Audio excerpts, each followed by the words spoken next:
The employee badge slipped from Daniel Brooks's hand and hit the marble floor of the 78th story. The sound was small, but everyone in the boardroom heard it. CEO Victoria Hale had just fired him in front of the entire executive board. A maintenance technician accused of a security breach, dismissed on the same day Hale Industries was set to close a billion-dollar merger. Daniel said nothing. He picked up the badge, walked out, and disappeared into the elevator. 15 minutes later, every light in the building went dark, and the only man who understood the system was already gone. 2 hours before she fired Daniel Brooks, Victoria Hale stood at the floor-to-ceiling window of her corner office on the 78th floor and watched the city below like it belonged to her. In many ways it did. Hale Industries occupied the tallest commercial tower on the eastern seaboard, a glass and steel monument to the empire she had built over 14 years of calculated decisions, hostile negotiations, and a management philosophy that left no room for sentiment. Victoria did not believe in second chances. She believed in results, and today, the only result that mattered was the Westbridge merger, a deal worth several billion dollars that would make Hale Industries the dominant force in integrated technology infrastructure across North America. The boardroom on the same floor had been prepared since 6 in the morning. Italian leather chairs arranged around a custom mahogany table. Screens displaying projected revenue charts. Fresh coffee-bottled water, every detail engineered to communicate control. The Westbridge delegation would arrive by noon, and Victoria intended to have the contract signed before the sun touched the Hudson River. Her executive team's 7 vice presidents and her senior legal counsel Marcus Lane had been briefed 3 times in the past week. Nothing was supposed to go wrong. Marcus had personally reviewed every clause, every contingency, every liability shield. He sat in the boardroom, now calm and polished in his charcoal suit, flipping through the final documents, with the quiet confidence of a man who had been at Victoria's side for nearly a decade. 62 floors below that boardroom, Daniel Brooks was finishing a 14-hour overnight shift in the mechanical core of the building. He worked as a maintenance technician, a title that didn't come close to describing what he actually did. Daniel held a degree in electrical engineering with a specialization in automated systems. He had spent 6 years at one of the largest tech firms in the country before walking away to take a position that most people considered a demotion. The reasons were his own, and he never explained them to anyone at Hale Industries. What mattered to him was the work itself, and the building gave him plenty of it. The tower ran on a layered automation system, climate control security protocols, elevator, routing, server, cooling, emergency power, all interconnected through a central network that had been patched and expanded so many times over the years that no single manual could map it completely. Daniel could. He knew every relay, every junction, every override code from the original installation. He had memorized the architecture the way a surgeon memorizes anatomy. For the past 3 weeks, Daniel had been filing maintenance requests about the cooling system on the 16th floor, where the company's primary data servers were housed. The thermal sensors were showing irregular spikes, not critical yet, but trending in a direction that worried him. Each request came back stamped with the same response: priority low budget allocated elsewhere. Revisit after Q3. Daniel didn't wait. He started running diagnostics on his own time, using legacy override codes to access the server room after hours. It was the only way to get close enough to the hardware without disrupting daytime operations. He logged every entry. He documented every reading. He assumed someone would eventually care. Someone did, but not in the way he expected. On Monday morning, a security flag landed on the desk of the head of corporate protection. The report showed that a maintenance-level employee had accessed the main server room 7 times in the past 3 weeks, using override codes that had been decommissioned 2 system updates ago. The head of security did not call Daniel. He called Marcus Lane, who reviewed the report and walked it directly to Victoria. Marcus framed it simply: A low-level technician was accessing restricted areas, using unauthorized codes during off hours, at the exact moment the company was entering the most sensitive phase of a major acquisition. Victoria read the report in under a minute. She didn't ask for Daniel's version. She didn't consult the facilities team. In her mind, the calculation was already complete risk versus value, and a maintenance worker didn't carry enough value to justify even a fraction of risk. By 9:45 that morning, Daniel was summoned to the 78th floor. He had never been above the 40th. When the elevator opened, he saw the mahogany table, the leather chairs, the wall of executives, staring at him like he had wandered into the wrong building. Victoria stood at the head of the table, her arms crossed, the security report displayed on the screen behind her. She didn't offer him a seat. She told him what he had been accused of: unauthorized access, use of decommissioned codes, repeated violations of security protocol during a restricted operational period. Daniel tried to explain. He told her about the cooling system, the thermal spikes, the maintenance requests that had gone unanswered for weeks. He said he had documented everything that the server room was showing, early signs of a cascading failure that could take down the entire data infrastructure if it wasn't addressed. Victoria cut him off. She told him that his employment was terminated effective immediately, that security would escort him out, and that his access credentials had already been revoked. Marcus Lane, standing to her left, slid a termination document across the table without a word. Daniel looked at the document. He looked at Victoria.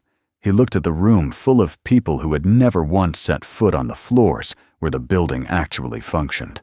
His fingers loosened around the badge he had been holding since he walked in, and it dropped onto the marble with a clean, sharp sound that made the nearest vice president flinch. Daniel picked it up, turned around, and walked into the elevator without saying another word. The doors closed. The executives exchanged glances. Victoria straightened her jacket and told the room to refocus on the Westbridge agenda. As far as she was concerned, the problem had been removed. 15 minutes later, the lights on the 78th floor flickered twice and went dead. The screens on the boardroom wall turned black. The hum of the climate system stopped, replaced by a silence so total it felt physical. Then the emergency lights kicked on dim red strips along the baseboards that turned every face in the room into a mask. Victoria reached for the intercom. Nothing. She pulled out her phone and called the operations center on the 16th floor. The line connected to static. One of the vice presidents tried the elevator. The doors wouldn't open. Another checked his laptop. The internal network was gone. The cloud backup unreachable, the firewall offline. The entire building, all 78 floors of steel and glass and automated precision, had shut down simultaneously. Elevators locked between floors. Access doors sealed. Server rooms dark. Victoria's chief technology officer managed to reach an outside engineering firm on a personal cell phone within minutes. Their remote diagnostic came back with a single conclusion: the system had collapsed from the inside, through a sequence so deeply embedded in the legacy architecture that no external team could trace the entry point, let alone reverse it. The CTO turned to Victoria and said what everyone in the room was already thinking, but no one wanted to say out loud. The only person who understood the original system map, the override protocols, and the physical layout of every junction box in the building was Daniel Brooks. And Daniel Brooks was no longer an employee of Hale Industries. Victoria stood in the dim red light of her own boardroom, surrounded by the most powerful people in her company, and felt something she had not felt in 14 years of running Hale Industries. She felt powerless. The Westbridge delegation was due in less than 2 hours. The contract data was locked inside servers that no one could reach, and the man who could fix all of it was somewhere on the street below, carrying a box of personal belongings and a termination letter signed by her own hand. She had 2 options: hold her ground and watch the deal collapse, or pick up the phone and call the man she had just humiliated in front of her entire leadership team. Neither option felt like winning, but only one of them offered a chance to keep the lights on. Victoria found Daniel's personal phone number in the HR file that was still open on her assistant's tablet. She made the call from the emergency stairwell on the 77th floor, standing alone in the concrete shaft, with nothing but the red glow of backup lighting and the faint echo of her own breathing. The phone rang 5 times before Daniel picked up. Victoria identified herself and told him the building's systems had gone down. She needed him to come back. Daniel's response was short and flat. He asked her if she remembered what he had said in the boardroom about the cooling system, about the thermal spikes, about the 3 weeks of maintenance requests that came back stamped with the same 2 words, priority low. Victoria said she remembered. Daniel told her that he had tried to prevent exactly this kind of failure and that she had fired him for it. Then he hung up. Victoria called again. This time Daniel didn't answer. She called a 3rd time and a 4th. On the 5th attempt, she left a message. She did not apologize. The words still felt like a foreign object in her mouth, but she said something she had never said to anyone below the vice president level in 14 years of leadership. She said she needed his help, not the company, not the board, her. She needed his help. The silence on the other end of that voicemail was louder than anything the boardroom had ever produced. Inside the tower, the situation was deteriorating faster than anyone had projected. Without the main servers on the 16th floor, every digital system in the building was effectively blind. The climate control had shut down, and temperatures in the sealed glass structure were climbing. The legal team couldn't access the merger documents. The finance department couldn't pull the valuation models. Every floor above the 30th was unreachable by elevator, and the fire stairs were filling with employees who didn't know whether to stay or leave. Victoria's chief technology officer set up a makeshift command center in the lobby, using personal laptops and mobile hotspots. But every attempt to access the building's internal network hit the same wall. The system wasn't just offline, it was locked from the inside, sealed behind protocols that predated the last 3 software upgrades. The Westbridge delegation arrived ahead of schedule barely 30 minutes after the blackout. Their lead negotiator, a man named Philip Garner, walked into a lobby lit by emergency strips and filled with confused employees carrying laptops down stairwells. He called Victoria directly and told her that Westbridge did not do business with companies that couldn't keep their own lights on. He gave her until the end of the day to restore operations and present the final contract, or the deal was off. Victoria stood in the stairwell, phone in hand, and felt the walls of her empire pressing inward. She had spent 14 years building a reputation for absolute control, and in less than an hour, a single system failure had made that reputation look like a lie. Daniel was sitting in his truck in the parking structure 3 blocks south of the tower when Victoria's 6th call came through. This time, it wasn't Victoria. It was a woman named Grace Elliott, a facilities coordinator on the 20th floor, whom Daniel had worked alongside for nearly 2 years. Grace told him that people were stuck in elevators. She told him that the backup ventilation on the upper floors had failed, and temperatures were rising. She told him that the security team was talking about a full evacuation, which would mean hundreds of people flooding into the stairwells of a building whose emergency lighting was running on a battery system Daniel himself had flagged as underpowered 6 months ago. Grace didn't ask him to come back for Victoria. She asked him to come back for the people who were still inside. Daniel sat in his truck for a long time after that call. He thought about the boardroom, the marble floor, the row of executives who had watched him get fired like he was a piece of equipment being decommissioned.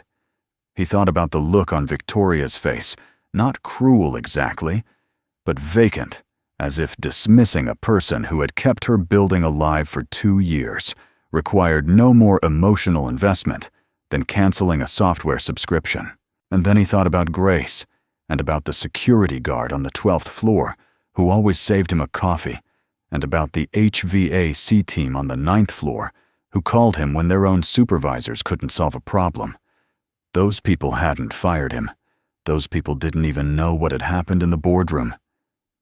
He started the truck, drove back to the tower, and walked through the service entrance on the ground level, with nothing but his personal tool bag and a flashlight. Victoria met him in the lobby.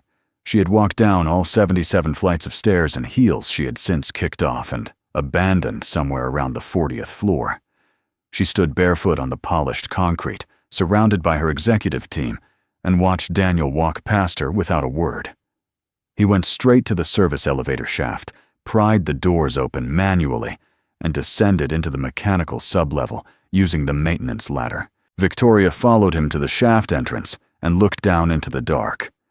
Her CTO told her to let Daniel work. She stayed anyway. It took Daniel less than 20 minutes in the sublevel to find the first sign that something was wrong beyond a cooling failure. The main power relay had not tripped from thermal overload, which was what he had expected. Instead, the relay had been manually bypassed. Someone had physically rerouted the circuit to force a cascading shutdown that mimicked an organic system failure. Daniel followed the bypass line through the conduit and found a second alteration at the junction between the power grid and the server network. This one was more sophisticated, a small hardware device no larger than a phone hardwired into the fiber trunk that connected the 16th floor servers to the building's core network. The device was not part of the original architecture. It had been installed recently within the last few weeks by someone who understood the system well enough to hide it inside a junction box that only a handful of people even knew existed. Daniel climbed back up to the lobby and told Victoria what he had found. He said the blackout was not an accident. It was not a cooling failure. It was sabotage timed precisely to coincide with the most critical day in the company's recent history. Someone inside the building had planted a device that allowed remote access to the core network, and that device had been used to trigger the shutdown. Victoria's face didn't change, but her hands gripped the edge of the reception desk hard enough to turn her knuckles white. She asked Daniel who had access to that junction box. Daniel told her the list was very short himself, the original installation contractor who had retired 3 years ago, and anyone who had been given a full system schematic by the facilities department. Victoria turned to her CTO and asked who had requested system schematics in the past year. The CTO checked the access log on his personal laptop and found one entry, a request filed 2 months ago by the Office of Senior Legal Counsel. Marcus Lane's name hit the room like a cold draft. Victoria looked across the lobby to where Marcus had been standing 10 minutes earlier. He was gone. She asked her security chief to locate him. The security chief radioed his team and got a response within seconds. Marcus had been seen entering the data control room on the 16th floor, using the emergency stairwell roughly 12 minutes ago. He had told the security officer at the stairwell door that Victoria had sent him to check on the servers. No one had questioned him. No one ever questioned Marcus Lane. Daniel told Victoria that if Marcus reached the network terminal on the 16th floor, he could trigger a second shutdown, this time targeting the backup storage where the building's access logs and surveillance records were kept. If those logs were erased, every trace of the sabotage would disappear, and there would be no evidence linking the device to anyone. Victoria told Daniel to stop him. Daniel said he could, but he needed something first. He needed full administrative access to the building's master control system, the highest level credential that existed in Hale Industries' infrastructure. It was a clearance that Victoria had never granted to anyone below the C-suite. She had certainly never granted it to a maintenance technician.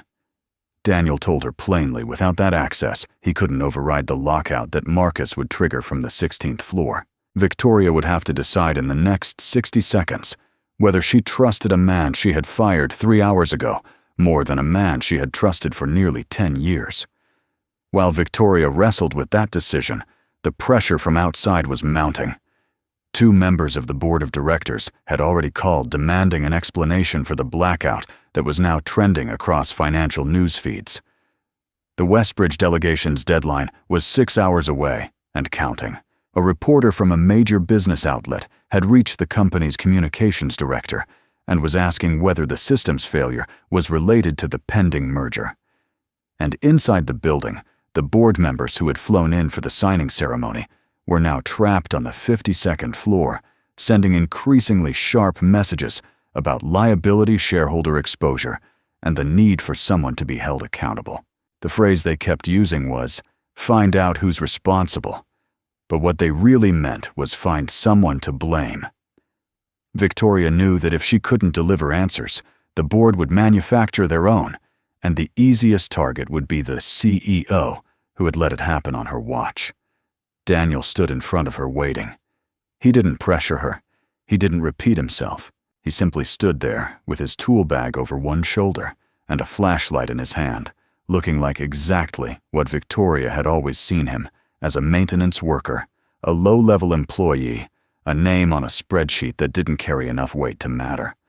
But the building was dark, the servers were dead, the deal was dying, and Marcus Lane was 16 floors above them, erasing every piece of evidence that could save her. Victoria reached into her jacket pocket, pulled out her master access card, the one she carried at all times, the one that opened every door and every system in the tower, and held it out to Daniel. He took it without a word and disappeared into the stairwell. Victoria stood barefoot in her own lobby, watching the door close behind the only person in the building who could save everything she had built. She had given a maintenance technician the keys to her entire empire, and in that moment, standing in the dim red light with her executive team silent behind her, she understood something that 14 years of boardroom dominance had never taught her. Power was not the ability to fire someone. Power was knowing who to trust when everything else failed. Daniel climbed 16 floors in under 8 minutes. The stairwell was dark, except for the thin red glow of emergency strips along the edges of each landing, and by the time he reached the 16th floor, his legs were burning, and his flashlight beam was the only white light in the entire corridor. The door to the data control room was at the end of the hall, a reinforced steel frame with a biometric lock that should have been sealed during the blackout. It was open. Daniel could see the blue glow of a single active terminal flickering through the gap. He slowed his steps and moved along the wall until he could see inside.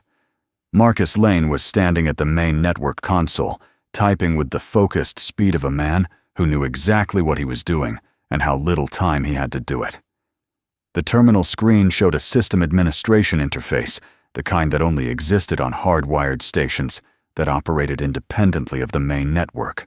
Marcus had accessed the building's backup log storage and initiated a deletion sequence. A progress bar was moving across the screen, erasing surveillance footage, access records, and network activity logs one block at a time. Daniel estimated he had less than 4 minutes before the entire evidence trail was gone. Every record of the device Marcus had planted, every timestamp of his access to the junction box, every trace of communication between his office and whoever had orchestrated the attack from outside. Daniel stepped into the room. Marcus turned and saw him, and for a moment neither of them moved. Then Marcus straightened up and looked at Daniel with the same calm, composed expression he always wore in the boardroom, the face of a man who had spent a decade convincing everyone around him that he was the most trustworthy person in the building. He told Daniel that this didn't concern him, that the systems team had authorized the purge to prevent corrupted data from contaminating the backup servers. His voice was steady, almost rehearsed. Daniel didn't respond to the lie. He walked to the adjacent terminal, inserted Victoria's master access card into the reader, and began typing. Marcus watched him for 3 seconds before realizing what was happening. Daniel was using the master credential to override the deletion sequence from the parallel terminal, freezing the log files in place, locking them behind an encryption layer that couldn't be reversed without the same card. Marcus moved toward him, but Daniel was faster. He entered a system-wide lockdown command that sealed every active terminal on the floor except the one he was using. Marcus's screen went dark. The progress bar disappeared. The deletion had been stopped at 63%, which meant 37% of the log files were still intact, including the network activity records from the past 72 hours. Marcus didn't shout. He didn't threaten. He stood in the blue light of the dead screen and seemed to calculate his remaining options with the same precision he had once applied to legal contracts. Then he turned and walked toward the door. Daniel called after him and said one sentence the device in the junction box had already been photographed, cataloged, and reported.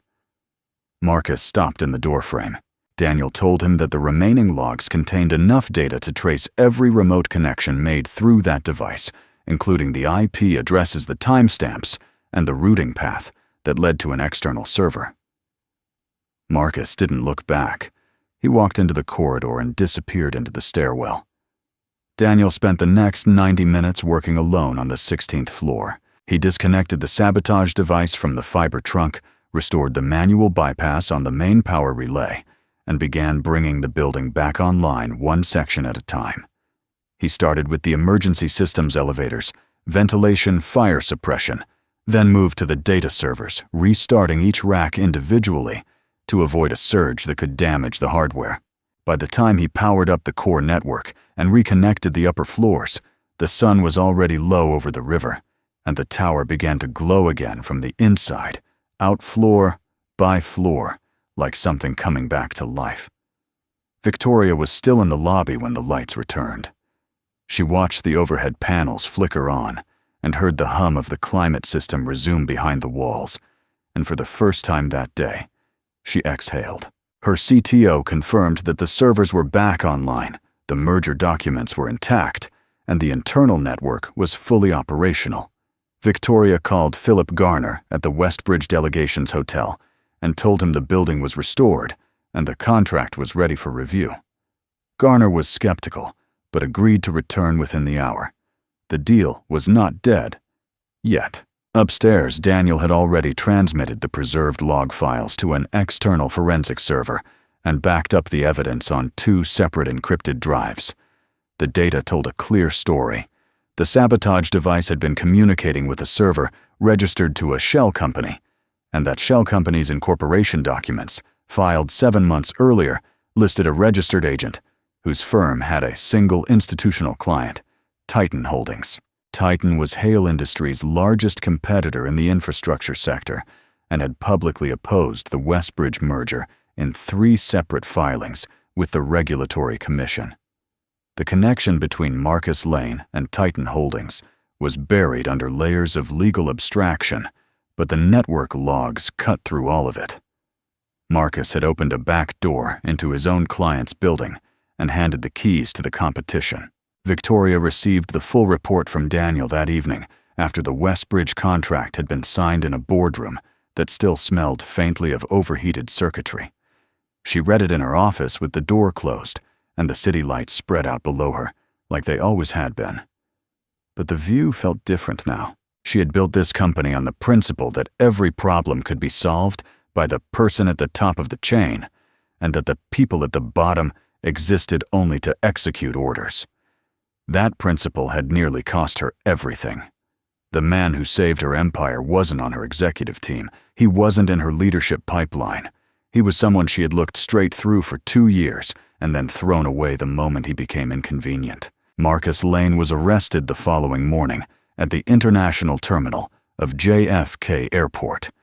He was carrying a single bag and a one-way ticket. Federal investigators working from the evidence Daniel had preserved filed charges related to corporate sabotage, unauthorized network access, and conspiracy to undermine a regulated merger. Titan Holdings issued a statement denying any involvement.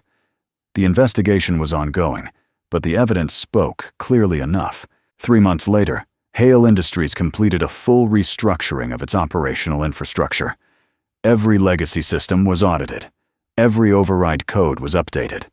Every maintenance request was routed through a new review board that reported directly to the CEO's office. The company also established an internal evaluation program, transparent, merit-based, designed to identify critical expertise at every level of the organization, not just the executive floor. Promotions would no longer be determined by title or tenure alone. They would be determined by demonstrated value. Daniel Brooks was appointed Director of Infrastructure Operations. His office was on the 40th floor, halfway between the mechanical core, where he had once worked alone, and the executive suite, where he had once been humiliated. He reported directly to Victoria. Their meetings were brief, professional, and marked by a mutual respect that neither of them would have imagined possible on the day his badge hit the marble floor. Daniel never brought up the firing. Victoria never pretended it hadn't happened. At the company-wide meeting that quarter, Victoria stood at the same podium where she had announced the Westbridge merger and addressed every employee in the building. She did not talk about growth projections or market share. She talked about a mistake. She said that on the worst day in the company's history, the person who saved Hale Industries was not a vice president, not a board member, not a consultant with a 7-figure retainer. It was a man whose maintenance requests had been ignored for 3 weeks. A man she had fired because his job title wasn't important enough to earn the benefit of the doubt. She told them that the biggest threat to the company that day was not the blackout, and it was not Marcus Lane. It was her own inability to see the value standing right in front of her. A company can own the tallest building, close the biggest deal, and still collapse from the inside if it treats the people who hold up the foundation as if they don't matter. She didn't ask for applause. She didn't expect forgiveness. She simply said what was true, and then she stepped down from the podium. Daniel was standing near the back of the room, leaning against the wall with his arms folded. He gave her a single nod. It was the smallest gesture in the room, and it meant more than anything the boardroom had ever given her.